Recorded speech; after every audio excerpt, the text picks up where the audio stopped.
Hi everyone, இந்த வீடியோவில் நம்ம என்ன பார்க்க போகிறோம் அப்படின்னா ரவுண்ட் 2 மாணவர்களுக்கான இம்பார்ட்டண்டான ஒரு வீடியோ. ஏன்னா ஆல்ரெடி நிறைய ரவுண்ட் 2க்கான வீடியோ போட்டுட்டு இருந்தாலும் இந்த வீடியோ முக்கியமான வீடியோ அமையும். உங்களுக்கு கண்டிப்பாக சப்ஸ்கிரைப் பண்ணுங்கள். தமிழ்நாடு ஃபுல்லாக நம்ம இந்த வீடியோ தெரியணும் அப்படின்னா கண்டிப்பாக லைக் பண்ணுங்கள். கண்டிப்பாக எல்லாத்துக்கும் அது போய் சேரணும். ஏன்னா இப்போ நான் உங்களுக்கு சொல்ல போகிற விஷயம் என்ன அப்படின்னா 93,117 பேர் இருக்கீங்க ரவுண்ட் 2ல். ஜென்ரலில் 7.5 பற்றியும் சொல்ல போகிறேன். ஸோ அதெல்லாம் ஸ்கிப் பண்ணாமல் பாருங்கள். இங்கே போட்டி எப்படி இருக்குது, கட் ஆஃப் வைஸ் 152 150 171 முடியும் எப்படி இருக்குது, 135.75 149.66 எப்படி இருக்குது, எவ்வளோ பேர் உள்ளே இருக்காங்க பாருங்கள். இங்கே போட்டிருப்ப எவ்வளோ பேர் இருக்காங்க அப்படின்னு. அண்ட் கேட்டகிரி வைஸ் ஓசியில் எவ்வளோ பேர், BC, BCM, MBC, SC, SC, ST இதெல்லாம் எவ்வளோ பேர் இருக்காங்க. எதுக்கு சார் நாங்கள் இது தெரிஞ்சுக்கணும் அப்படின்னா, நீ 2 லட்சம் பேர் இப்போ போட்டி போடுறாங்க. 2 லட்சம் பேர்த்து கூட நீ போட்டி போட தேவையில்லை. ரவுண்டில் உன்னோட கேட்டகிரி பசங்க கூட போட்டி போட்டால் போதும். அப்படி தான் நீ பார்க்கணும், சரிங்களா? இப்போ நிறைய பேர் பார்த்தீங்கன்னா 1,35,000 ரேங்க் இருக்கேன், 1,05,000 ரேங்க் இருக்கேன், 95,000 ரேங்க் இருக்கேன், எனக்கு எப்படி சீட் கிடைக்கும், எனக்கு முன்னாடி 90,000 பீப்புள் இருக்காங்க எப்படி கிடைக்கும், எனக்கு முன்னாடி 1 லட்சம் பேர் இருக்காங்க எப்படி கிடைக்கும், அப்படி யோசிக்காத. ரவுண்டில் உன் கூட எவ்வளோ பேர் போட்டிக்கு இருக்காங்கன்னு பாரு. அது எப்படி பார்க்கணும்னா நல்லா கேட்டுக்கோங்க. புரியவே புரியாது, நல்லா கேட்டால் தான் புரியும். என்னன்னா பார்த்தீங்கன்னா கம்ப்யூட்டரு நம்ம போட்ட சாய்ஸ் இருக்கு இல்லையா, நம்ம போட்ட சாய்ஸ் கம்ப்யூட்டர் எப்படி செக் பண்ணணும்னா ஃபர்ஸ்ட் ஓசியில் இருக்கான்னு செக் பண்ணும். அந்த ஓசியில் இருக்கான்னு செக் பண்ணிட்டு அடுத்தது உன் கம்யூனிட்டியில் செக் பண்ணும். ஆனால் பிசி, பிசிஎம், எம்பிசி, எஸ்சி, எஸ்டிக்கு மட்டும் தான் செக் பண்ணும். ஓசி கேட்டகரி மாணவர்கள் ஓப்பன் காம்படிஷன் மட்டுமே இருப்பாங்க, ஓசின்னு இருக்கும். அவங்களுக்கு ரிசர்வேஷனே கிடையாது. அவங்களுக்கு அதில் செக் பண்ணாது, ஓசியில் மட்டும்தான் பார்க்கும். மீதி எல்லா ரிசர்வேஷனுக்கும் BC, BCM, SC, SC, ST, எம்பிசிக்கு எல்லாமே ஒரு வாட்டி ஓசியில் பார்த்துட்டு ஒரு வாட்டி கம்யூனிட்டியில் பார்க்கும். ஓசியில் பார்க்கும்போது ஜென்ரல் ரேங்க் கையில் எடுத்து தான் பார்க்கும். நல்லா கேட்டுக்கோங்க. ஜென்ரல் ரேங்க், உங்களுடைய ஜென்ரல் ரேங்க் இருக்கு இல்லையா, அதை எடுத்து தான் பார்க்கும். உங்கள் கம்யூனிட்டியில் பார்க்கும்போது உங்கள் கம்யூனல் ரேங்கோட வச்சு பார்க்கும். அப்போ கம்யூனல் ரேங்க் நீங்கள் எவ்வளோ பேத்துக்கு முன்னாடி இருக்கீங்கன்னு பார்த்தா போதும். இப்போ உதாரணத்துக்கு ஜென்ரல் ரேங்க் 75,000 ரேங்க் வச்சுக்கோங்க. உங்கள் கம்யூனிட்டி ரேங்க் எவ்வளோ இருக்கும், 30,000 தான் இருக்கும். ஸோ அதை நீங்கள் பார்த்தா போதும். ஏன்னா உங்களுக்கு ஓசியில் இருக்க சீட்டும் உங்களுக்கு தான், அண்ட் உங்கள் கம்யூனிட்டியில் இருக்க சீட்டும் உங்களுக்கு தான், டபுள் டமாக்கா மாதிரி. ஆனால் என்னன்னா ஓசியில் சீட்டு முடிஞ்சதுக்கப்புறம் 0 ஆனதுக்கப்புறம் உங்களதில் ஃபில் ஆக ஆரம்பிக்கும். அப்படி தான் சிஸ்டம் ஒர்க் ஆகும். ஸோ அப்போ ஓசியில் சீட் இருக்கும், உங்கள் கம்யூனிட்டிலையும் சீட் இருக்கும். ரெண்டுலையுமே ஆட் பண்ணி வச்சுக்கோங்க. சாய்ஸ் ஃபில்லிங் அப்போ ரெண்டுலையுமே காட்டும். இங்கே லெஃப்ட் சைடில் ரைட் சைடில் காட்டும்.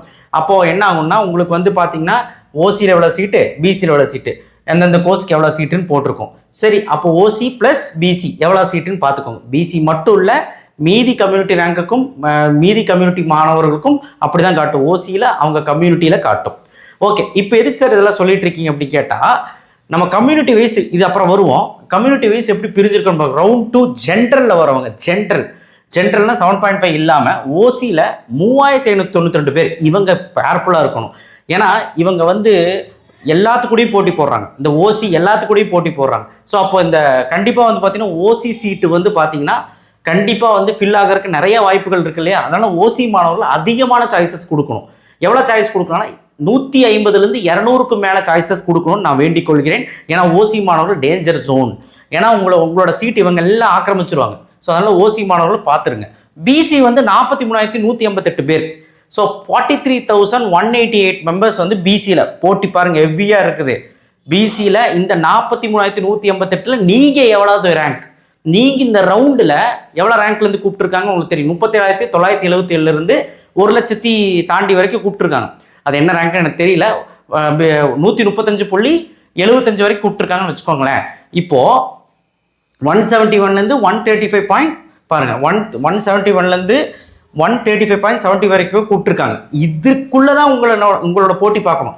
இதுக்குள்ளே நீங்கள் எவ்வளோ ரேங்க்கு கம்யூனிட்டியில், உங்கள் கம்யூனிட்டியில் எவ்வளோ ரேங்க்குன்னு பாருங்கள். அவ்வளோதான். நீங்கள் ஓவரால் தமிழ்நாட்டிலலாம் பார்க்க வேண்டாம்.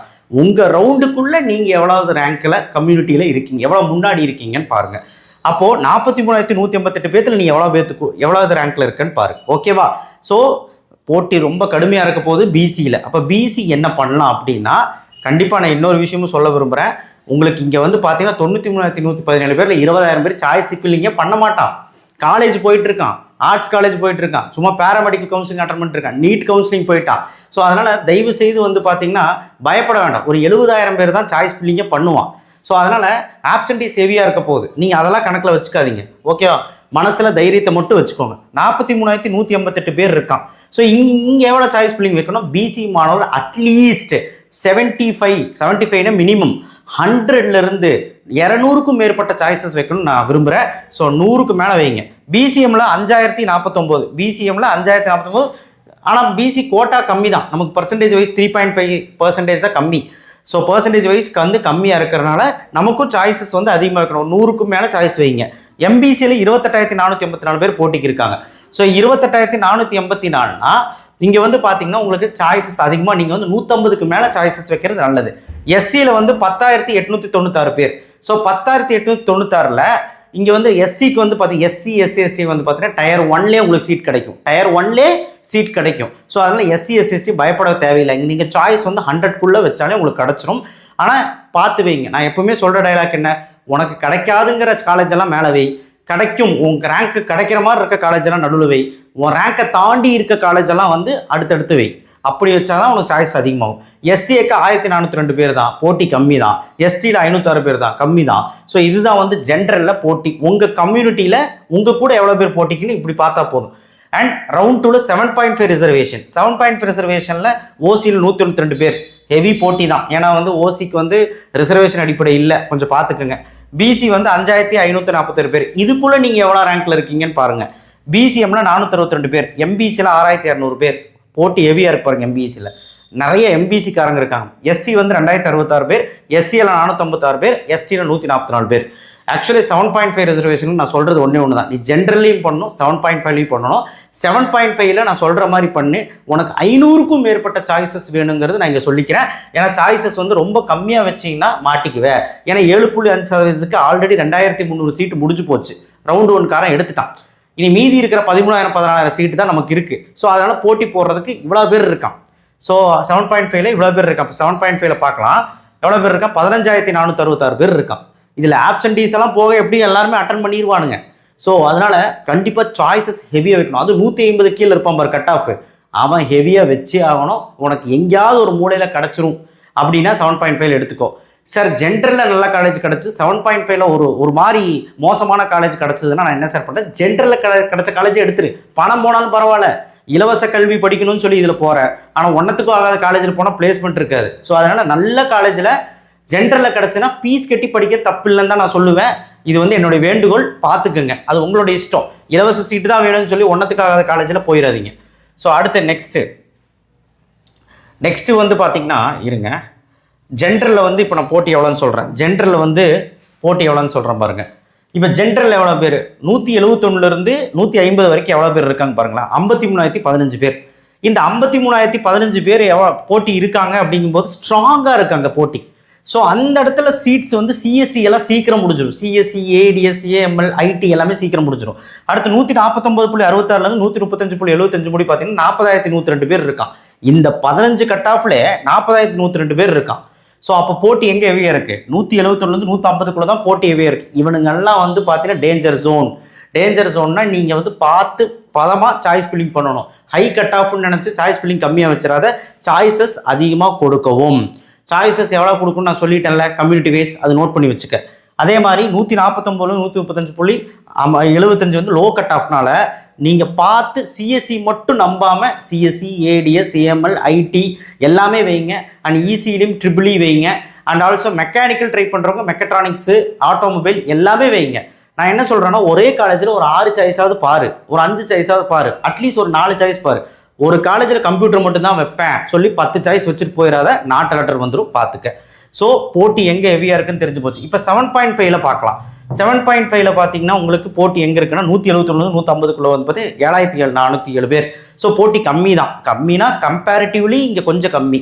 ஆனால் இங்கே பாருங்கள் 149.66லேருந்து 135.75 8,059 பேர். ஸோ இங்கே கடுமையான போட்டி இருக்குது. ஆல்ரெடி இவன் சீட் எடுத்துருவான், முன்னாடி ரேங்க் இருக்கிறவன் சீட் எடுத்துருவான். இருந்தாலும் அப்போ நம்ம எவ்வளோ சாய்ஸ் வைக்கணும், இவன் சீட் எடுக்கிறானோ இல்லையோ நீ அதெல்லாம் பார்க்காத. 7.5ல உனக்கு வந்து என்ன சீட் இருக்கோ எடுக்க போகிறேன்னா எடுத்துக்கோ. ஆனால் நல்ல கல்லூரியில் வேணும்னா கிடைக்குமா அப்படின்னு கிட்ட கேட்டிங்கன்னா கிடைக்கிறதுக்கு வாய்ப்பு கம்மி தான்டா, அதான் உண்மை. 7.5ல வந்து பார்த்தீங்கன்னா இவனுங்களுக்கு வேணால் ஏதாவது அந்த 150க்குள்ளே இருந்தீங்கன்னா ஏதாவது ஒரு college 3rd tier 4th tier கிடச்சிடும். ஆனால் 8,000 இந்த பாருங்கள் 135.75 149 149 கீழே இருக்கிறவனுக்கெல்லாம் கொஞ்சம் ஒன்றத்துக்கும் ஆகாத காலேஜ் கிடச்சா தயவு செய்து சொல்கிறேன், அங்கே போய் மனுஷன் இருக்க முடியாது, படிக்கவும் முடியாது, சாப்பாடு நல்லா இருக்காது, ஃபேக்கல்ட்டி இருக்க மாட்டாங்க, எந்த ஃபெசிலிட்டிஸ் இல்லாத கல்லூரி போய் நீ என்ன பண்ண போகிற? இலவச கல்வி தான் வேணும் தான், இல்லைன்னு சொல்ல, இலவசத்துக்காக நீ அங்கே போனீங்கன்னா கண்டிப்பாக வந்து மாட்டிக்குவேன். என்னோட வேண்டுகோள் என்ன, ஜென்ரலி நீ சாய்ஸ் ஃபில்லிங் பண்ணி எடுத்துக்கோ. ஆனால் நான் யாரையும் வந்து டிமோட்டிவேட் பண்ணல. 7.5ல நீ போய்க்கோ, பட் 7.5ல ஒன்றுத்துக்கும் ஆகாத காலேஜ் கிடச்சா நீ ஜென்ரலில் எடுத்துகிட்டு போய்க்கோ. 2 சாய்ஸ் ஃபில்லிங் பண்ணு, 2 அலாட்மெண்ட் வரும் உனக்கு, 2 அலாட்மெண்ட்டில் எது ஃபைனலைஸ் பண்ணுறோ அதுதான் உனக்கு ஃபைனல். ஓகேவா? இப்படி தான் உனக்கு இருக்கும் 7.5. ஸோ போட்டி எங்கே கடுமையாக இருக்குது? அப்போ 149 கீழே ஆள் கம்மியாக தான் இருக்கான். 149க்கு மேலே தான், 150லேருந்து தான் பாருங்க, 173 தான் ஆள் அதிகமாக இருக்கான். அப்போ இவனுங்க என்ன 13,000 பேர் அதிகமாக இருக்காங்க ரிலேட்டிவ்லி, இங்கே கம்பேரிட்டிவ்லி பார்க்கும்போது. ஸோ தயவு செய்து இந்த மாணவர்கள் அலட்சியப்படுத்த வேண்டாம், எச்சரிக்கையாக தான் நான் சொன்னேன். ஸோ ரவுண்டு 2 போட்டி எப்படி இருக்கும்னா சூடு பிடிக்க போகுதுன்னு தான் சொல்லணும். என்னதான் ஆப்சன்டீஸ் இருந்தாலும், என்னதான் வந்து பார்த்தீங்கன்னா என்ன வெங்காயம் இருந்தாலும் சரி, ஆனால் ஒரே ஒரு விஷயத்த நான் சொல்கிறேன், சாய்ஸஸ் அதிகமாக வச்சாதான் உங்களுக்கு நல்ல காலேஜில் சீட் கிடைக்கும். 2வது சாய்ஸஸ் அதிகமாக வச்சாதான் நாட் லெட்டர் வராது. அண்ட் யாரோ சொல்கிறது பேச்சை கேட்டு நடுவில் வந்து ஏதோ ஒன்றத்துக்காகாத காலேஜ் வச்சிங்கன்னா அது லாக் ஆனால் யாரும் பொறுப்பு இல்லை, நீ தான் பொறுப்பு. ஏன்னா யார் பேச்சையும் கேட்காத, நீ செல்ஃபாக சாய்ஸ் ஃபில்லிங் பண்ணு. நம்ம டீம்லேருந்து நிறைய பேர் ஹெல்ப் பண்ணுவாங்க. அந்த நம்பர்ஸ் எல்லாம் வந்து பார்த்தீங்கன்னா ஃபோன் நம்பர்ஸ் எல்லாம் அந்த டைமில் உங்களுக்கு நான் கொடுப்பேன். நம்ம டீம்லேருந்து எல்லாருமே ஹெல்ப் பண்ணுவாங்க, உங்களுக்கு உறுதுணையாக இருப்பாங்க. சப்போர்ட் பண்ணுங்கள் நம்ம சேனலை. அண்ட் ஆல்சோ எல்லாத்துக்கும் தமிழ்நாடு ஃபுல்லாக இந்த வீடியோவை தெரிய வைங்க. இந்த மாதிரிலாம் இருக்குடா, நம்ம கொஞ்சம் சுதாரிச்சு தான் இருக்கணும், அசால்ட்டாக இருக்க வேணாம். ஏன்னா இன்னும் ஒரு வாரத்தில் சாய்ஸ் ஃபில்லிங் ஸ்டார்ட். ஸோ அதை அதுக்கு தகுந்த மாதிரி பிளான் பண்ணிக்கோங்க. அண்ட் கீழே லைக் பட்டன் கிளிக் பண்ணி வாட்ஸ்அப் சேனல் லிங்க்ல வந்து ஜாயின் பண்ணுங்கள்.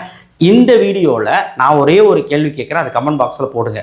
என்னன்னா, நான் இப்போ சொன்னதில் உனக்கு என்ன புரிஞ்சுது, நான் எதுக்காக கம்யூனிட்டி வைஸில் இப்படி வந்து பிரித்து போட்டேன்னு மட்டும் சொல்லு. உனக்கு என்ன புரிஞ்சுது சொல்லு. நான் அதை வந்து புரிஞ்சது நான் கமெண்ட் பாக்ஸ் பார்த்து தெரிஞ்சுக்கிறேன். உனக்கு என்ன புரிஞ்சு சொல்லு. ஏன்னா பார்க்குறீங்க வீடியோஸ் நிறைய பேர் ஸ்கிப் பண்ணுறீங்க.